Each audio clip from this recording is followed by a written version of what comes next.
Yun mga kabady, magandang hapon muli sa ating lahat. Eto, panibagong vlog na naman tayo ngayon. And meron tayo dito bagong dating na Toyota Innova 2.8 ang makina. Isang 2020 model mga kabady, E-variant at manual transmission. So bale ito ay binili natin sa mismong first owner mga kabady. Check natin yung kanyang details. Sa kanyang windshield mga kabady, lahat ng salamin original. Naka-conduction sticker, meron tayong wiper mga kabady na gumagana. Tapos yung kanyang pintura, urig-urig din po yan. Napaka-shiny. And meron tayong mga aftermarket na nilagay dito. So nilagyan na natin sila ng garnish. Tapos hood. Isang hood guard. Ayan, bagong-bago pa po yan. Tapos yung grills niya, walang damage mga kabady, napakaganda. Emblem, buong buo. Headlight mga kabady, okay, napakakintab, naka fog light na rin siya. Plaka niya, walang lukot, walang damage. Headlight, ayos na maayos. Side, napakaganda ng pintura, wala man lang scratches mga kabady. So, ito yung mga nilagay natin na garnish. Ayan. Tapos dito sa kanyang side mirror, buong buo, napakaganda. Rain gutter, pinalagyan din natin mga kabady. Ayan. Sa gas tank nya, yan, pinalagyan natin lahat yan. Mudguard, meron din yan. Stepboard, yan, buong buo pa yan. Walang mga damage yan mga kabady. Tapos dito sa kanyang gulong, ang kanyang gulong Yokohama, na nasa 90% mga kabady, Yokohama. So, naka-stock mugs pa rin siya mga kabady na so, naka-16 rim. Check natin dito sa kanyang likod. Pinalagyan na rin pala natin siya ng saan na yun? Ayan, roof rail. So, hindi na natin pinalagyan ng carrier. Roof rail lang mga kabady. Ayan. Tapos, meron na rin siyang spoiler. And, conduction sticker din siya. Windshield din niya dito sa likod. Original siya. Wiper gumagana.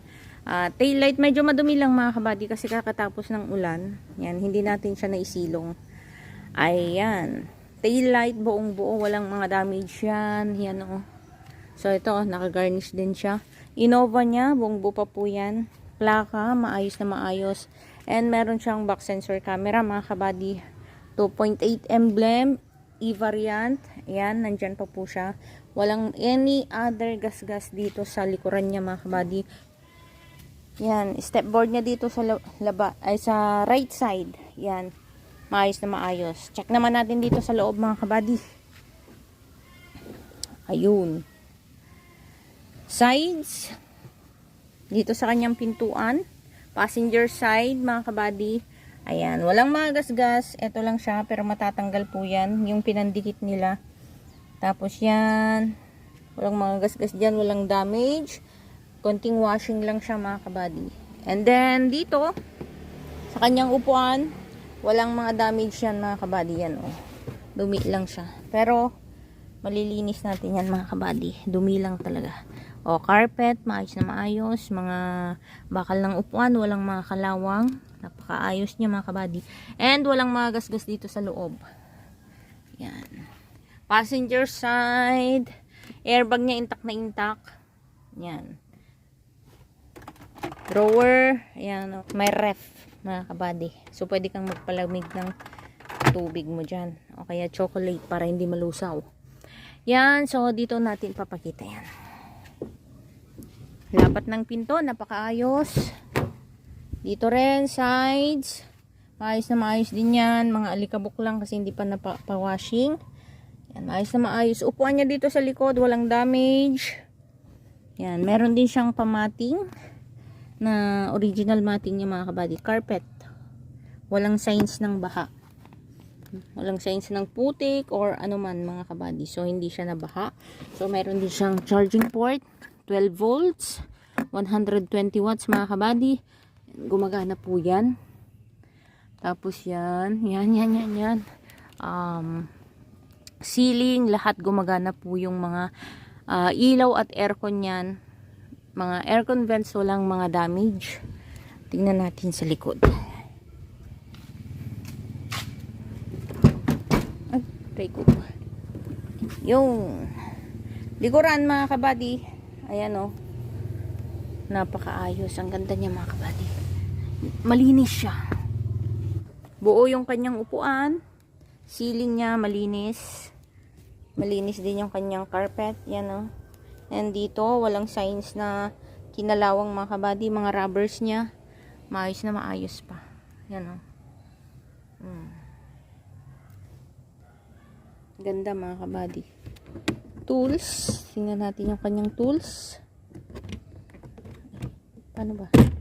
Yan. O. Hindi pa nagagamit yung kanyang jack at tie rings at ibang tools.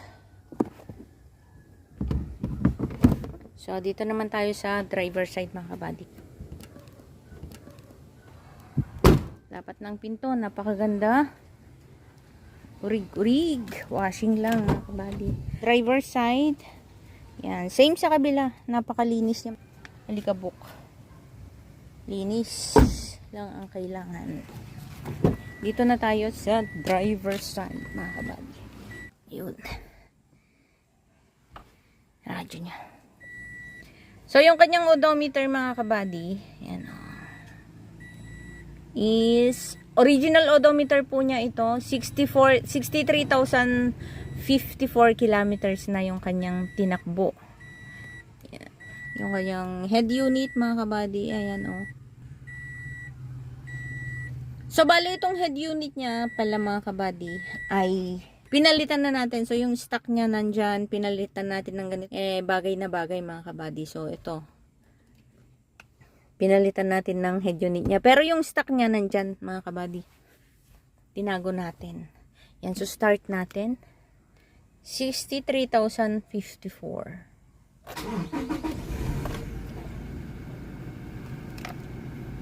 Yun. So, one click start siya mga kabady. Lahat ng gauge niyan mga kabady gumagana po. So ito po ay 2.8 na makina. And yung average fuel economy niya ay nasa 7.6 liters per 100 kilometers mga kabady. Ito yung kanyang head unit. On natin. Play.